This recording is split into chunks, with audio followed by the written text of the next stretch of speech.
but I do not love you.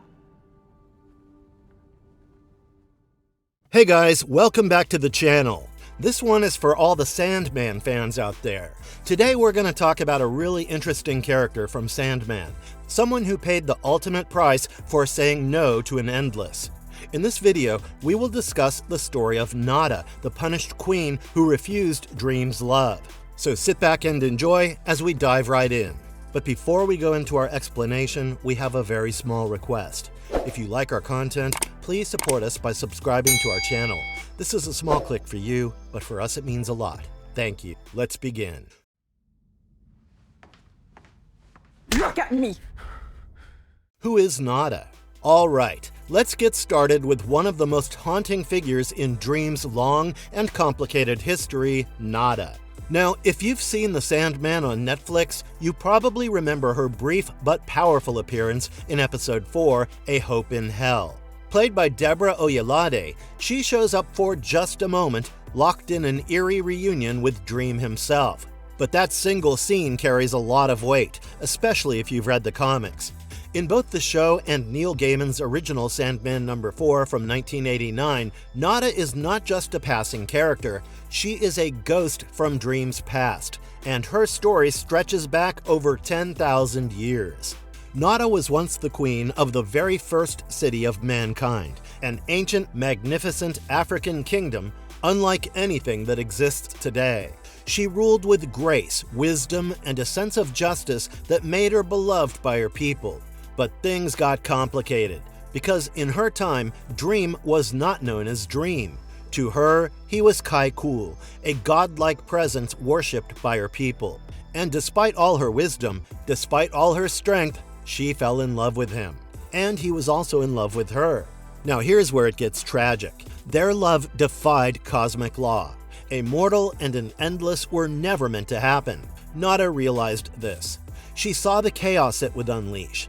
And so, she did what she believed was right. She rejected him. But Dream did not take rejection very well. Their love story is as beautiful as it is brutal.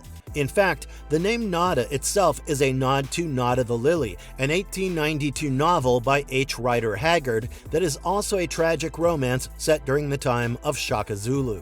But make no mistake, our Nada is no secondary character. She is a queen and a woman who dared to say no to a god. So let's take a closer look at her character in both the comics and the show. Role of Nada in comic books. Nada's story in the Sandman comic is one of the most powerful tragedies in the entire series. And it all begins with a tale that was whispered across generations. In the prologue of The Doll's House, titled Tales in the Sand, an elder passes down the legend of Nada to a young member of their tribe. She was just 16 when she ruled the first city of Man, an ancient African kingdom so advanced and beautiful that it was said to be made of glass. And one night, from the window of her tower, Nada saw a figure watching her. Not a man, but something more, something eternal. That figure was Kai-Kul, Dream of the Endless, as her people perceived him. She didn't know his true nature, not at first, but she knew he was not ordinary. And just like that, the queen and the Dream fell in love. At first, their union seemed like something out of a fairy tale. But when Nada realized who she had given her heart to, fear crept in. Her people believed such love was forbidden, and the universe seemed to agree. Her kingdom was obliterated in fire, destroyed by what appeared to be a falling star. She was convinced their love had brought divine punishment and tried to end it the only way she could, by ending her own life. But Dream followed her. Even in death, he would not let go. He asked her to become his queen in the dreaming, and when she refused, he asked again and again. On her third refusal, heartbroken and humiliated, he sentenced her soul to hell. For 10,000 years, Nada was left to burn. And Dream moved on, or so he thought. We meet Nada again in Sandman #4 when Dream descends into hell to retrieve a stolen artifact. There, among the countless tormented souls, is Nada, still burning, still waiting. She sees him and, for a brief moment, thinks he has come to save her. But he has not. He still has not forgiven her. It's not until much later, in Season of Mists, that everything changes. When Dream's sister, Death, finally confronts him about what he did, she does not hold back. She calls him out for being petty, cruel, and driven by pride. And it's that moment, the shame of hearing the truth from someone he respects, that finally pushes Dream to make things right. He returns to Hell, now emptied after Lucifer's departure, and battles for Nada's soul, eventually freeing her from the demon Azazel, who had claimed her essence. Dream tells Nada he still loves her and that she is welcome in the dreaming, in any form she chooses. He even offers her godhood, a place beside him as his queen. But Nada, ever true to herself, declines once again. Her choice is not out of anger, but out of clarity. She knows what that kind of love brings. She knows what it costs. And this time, Dream listens. He respects her decision. In Sandman number 28, he gives her a new beginning, a second chance at life, a chance to be reborn as a child, this time in modern-day Hong Kong. And before she fades from the dreaming, he appears to her one last time, now in the form of a child itself, and tells her she will always be welcome in whatever form she chooses to return. Through it all, she never stops being who she is, a woman with unshakable conviction. It's not a love story with a happy ending, but it is an ending that finally feels honest.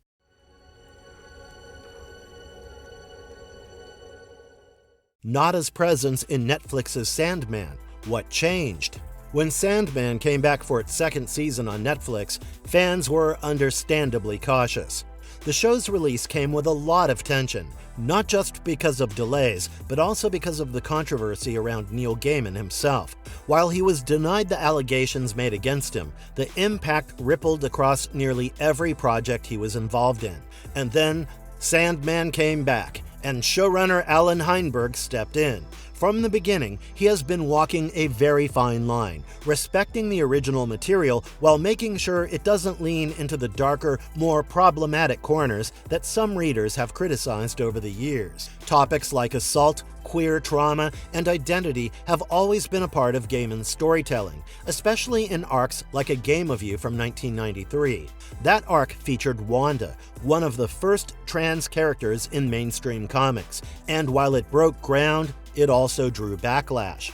Her storyline ends in death and denial, from her family, from magic, and even from the dream realm. And over time, many began to see it less as representation and more as another tragic queer narrative. So for the Netflix adaptation, Heinberg made a decision. He chose to cut the A Game of You arc from Season 2 entirely, but he refused to leave Wanda behind. Instead, he reshaped her role and brought her into the brief Lives storyline, where she replaces a minor character named Ruby and joins Dream and Delirium on their journey to find their lost brother Destruction. And while all of this is happening, we also see another long-lost soul return to the spotlight, Nada. In Season 1, Nada appeared only briefly, trapped in hell, face-to-face with Dream in a moment that felt loaded with unspoken pain. But in Season 2, she finally gets her space. This time, played by Umalisa Gahiga, Nada's story unfolds with more weight and context. This isn't a quick flashback. It's the moment Dream finally has to face what he did to her, and it's long overdue. It still mirrors the events of Sandman 4 and Season of Mists, but the show tweaks the framing in subtle ways.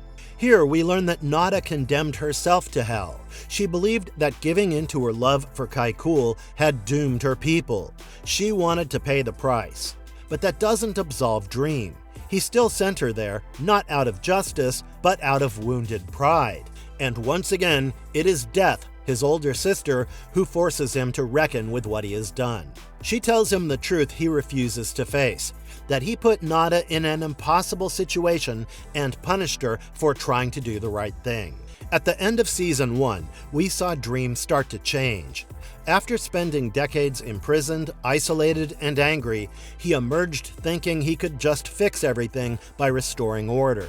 But what he did not do, what he could not do, was look at his own behavior. He believed he was the victim in every story, including Nada's. Alan Heinberg explained that so much of Dream's mindset in Season 1 came from that deep sense of righteous rage. He thought everything that went wrong was someone else's fault. He was wrongfully captured, his realm had fallen apart, and he was determined to put it all back together. But that mission was not about empathy, it was about control. And when it came to Nada, he never once stopped to think that maybe he was the villain in her story. Heinberg even said it outright. It had never occurred to Dream that his actions towards Nada were not just cruel, they were dishonorable. When he condemned her to hell, he was not acting like a god in love. He was acting out of wounded pride and ego. Even when he goes back to hell to rescue her in Season 2, it is not driven by pure remorse, at least not at first. It is still the same self-centered belief that if I save her, then surely she will love me again. But she does not. And this time, she makes that clear. In Season 2, Episode 3, Dream finally frees her from hell. But instead of gratitude, Nada tells him how much she suffered. She tells him how it felt to be abandoned, to be punished for something she never asked for. And then she tells him something even harder. She does not love him, and honestly, can anyone blame her? For 10,000 years, she was left there. Dream chose pride over compassion. And now that she's finally free, she makes one last choice. She asks to be reborn as a human, to return to Earth and begin again. Dream, finally understanding, gives her that freedom. No strings attached. Of course, he tries to find her again. He searches for her in the waking world, but he never finds her. And maybe that's the point. Maybe their story was never meant to end in reunion. Maybe it was about finally letting go. Nada, abilities and personality. Nada was the kind of figure legends are built around. She was young, radiant, and proud, with features that artists would try and fail to capture for generations. She had an oval face, full lips, deep knowing eyes, and long curls that framed her like a crown. She was not just considered beautiful, she was said to be the most beautiful woman in the world. But what really made Nada unforgettable was her spirit. As a ruler, she was everything her people needed and more. Wise beyond her years, respected, and deeply in tune with the natural world. She believed in doing what was right, even when it meant turning away from the thing she wanted most. She understood the consequences of defying the universe's laws, and she chose to protect others, even at the cost of her own happiness. And like many characters in the Sandman, Nada had a touch of magic. She could speak to birds like it was the most natural thing in the world. She could even take the form of a gazelle, moving through the wild with grace and speed. For all her strength and wisdom, it was love that unraveled her. Not her own weakness, but someone else's inability to let go. Greetings to you, Queen Nada of the First People. Marvelous verdict. Well, with that, guys, we've come to the end of yet another fun video. Whether in the comics or the Netflix adaptation, Nada represents something rare. A mortal who stood her ground against an immortal. Now we want to hear from you. What do you think about her? Do you think Dream ever truly understood what he did to her? Was Nada right to reject him again after being freed from hell? Do you think there's any version of this story where it could have ended differently? Let us know your thoughts in the comments section below. And if you enjoyed watching this, do remember to like, share, and subscribe to our channel for more like this. Thanks for watching. Until next time.